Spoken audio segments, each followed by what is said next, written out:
तर नमस्ते जय अंबे. तर मी आज घेऊन आलो आहे तुमच्यासाठी नवीन विषय की भौम अमावस्या म्हणजे काय. आता तुम्ही खूप दिवसांपासून इंस्टा यूट्यूबवरती बघत आहात भौम अमावस्या भौम अमावस्या. भौम अमावस्या म्हणजे मंगळवारी पडणारी जी अमावस्या असते तिला भौम अमावस्या म्हणतात. मंगळवारच्या दिवसाला भौम दिवस म्हणजे भौमवार असं संस्कृतमध्ये म्हटलं गेलेलं आहे. तर भगवतीला प्रसन्न करण्यासाठी भौम अमावस्येचं महत्त्व काय आहे तर ते जाणून घेऊया.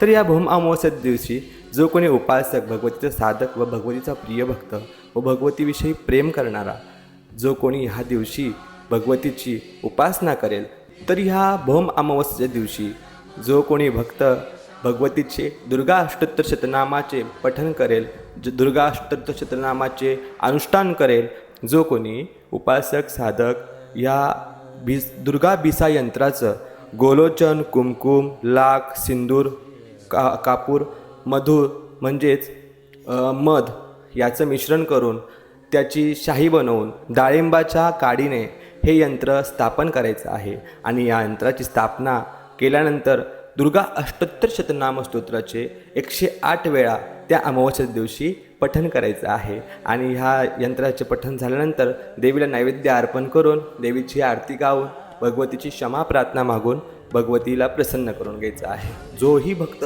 या दिवशी भौम अमावस्येच्या दिवशी भगवतीची अशी आराधना मनोभावे करेल त्याला भगवती प्रसन्न होते. भोजपत्राचं यंत्र आपल्या गळ्यात धारण करायचं आहे. आणि जोही हे यंत्र गळ्यात धारण करेल तर भगवती स्वतः प्रत्यक्ष रूपाने त्याचे सर्व कार्य निर्विघ्नपणे पार पाडत असते आणि भगवती स्वतः त्याचं रक्षण करत असते. असं मी नाही सांगत आहे, असं देवी भागवतामध्ये आहे.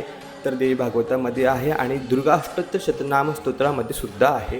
दुर्गा अष्टोत्तर शतनाम स्तोत्रामध्ये असं सांगितलं आहे, गोलोचनालक्त कंकुममेन सिंदूर कर्पूर मधुत्रयेन विलिख्य यंत्र विधिन्ना विधिज्ञो भवेत् सदा धारयते पुरारी भौमावस्या निशामग्रे चंद्रेशतम भिषाम गते विलिख्य प्रपटे स्तोत्र संभवे संपदा पदम.